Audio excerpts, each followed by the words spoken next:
30 mars en mairie de Compiègne, où je vais rencontrer Patrick Botamy, adjoint délégué à la sécurité des personnes et des biens. Bonjour Patrick, en tant que correspondant de presse uniquement sur la toile depuis 10 ans, sur la commune de Compiègne, j'ai quelques questions à vous poser sur des points obscurs. J'ai pris connaissance que le conseil municipal était prévu le lundi 27 mars en mairie. L'ordre du jour précisé sur le point 12, tableau des effectifs, police municipale, création d'un poste de police municipale. Une qualité de garde champêtre améliorée, quoi. Bonjour. Oui, pour répondre à votre question, le poste de policier municipal était inscrit au budget 2017 qui a été voté ce lundi.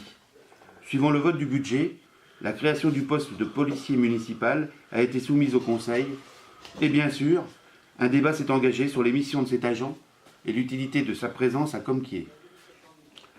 Oui, alors mercredi 29 au matin, en lisant la presse, j'étais surpris par l'article « Un policier municipal dans la commune ».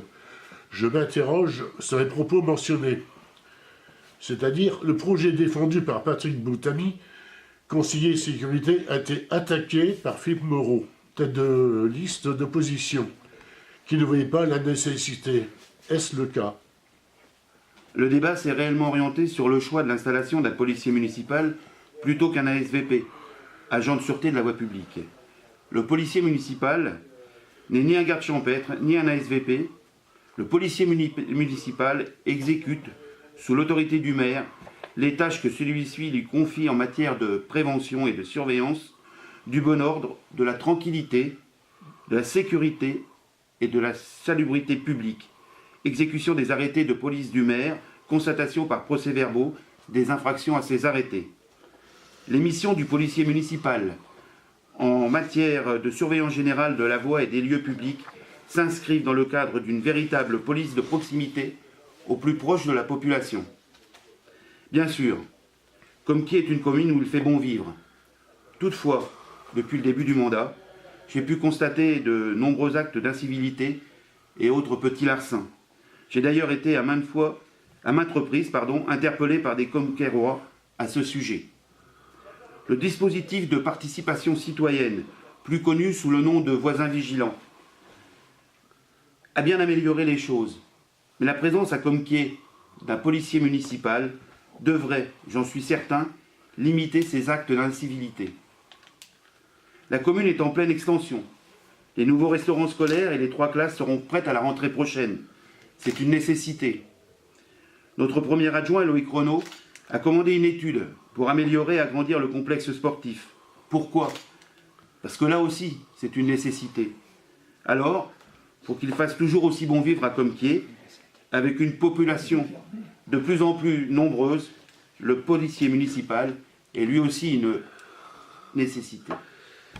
Oui, ensuite, j'ai pu voir, le débat a fait apparaître le coût dispendieux pour la commune.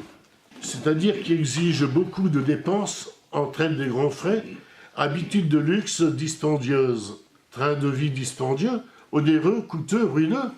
Cette remarque a-t-elle été effectivement prononcée? Et que vont penser comme tiroir d'un tel article? Le coût salarial peut être estimé à 50 000 €, auquel il faut ajouter les frais d'équipement, de véhicules et leur entretien. Monsieur Botamy, pouvez-vous nous dire si cela est exact? Alors à aucun moment je n'ai entendu ce terme de dispendieux. Comme je vous l'ai déjà dit, le débat s'orientait surtout sur l'éventualité de l'embauche d'un ASVP à la place du policier municipal.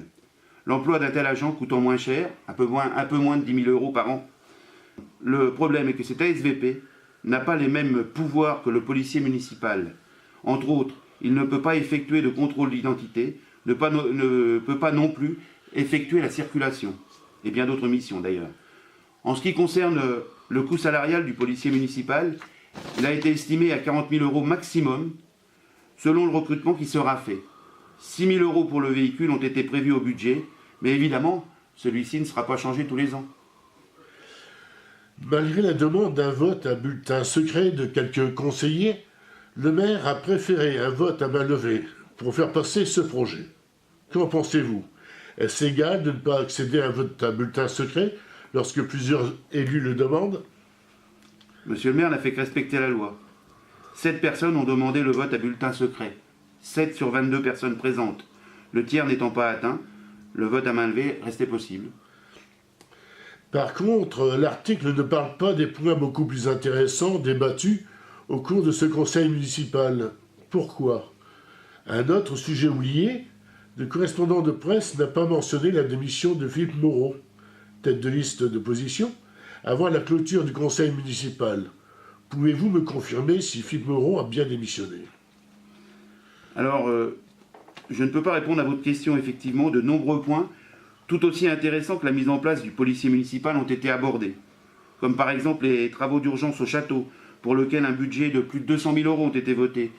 Un terrain multisport pour 64 000 €. En ce qui concerne la démission de Philippe Moreau, je n'ai aucun commentaire à faire, si ce n'est qu'effectivement, en fin de conseil, ce dernier a indiqué à monsieur le maire qu'il lui adresserait une lettre de démission. Je crois que monsieur le maire a reçu cette lettre.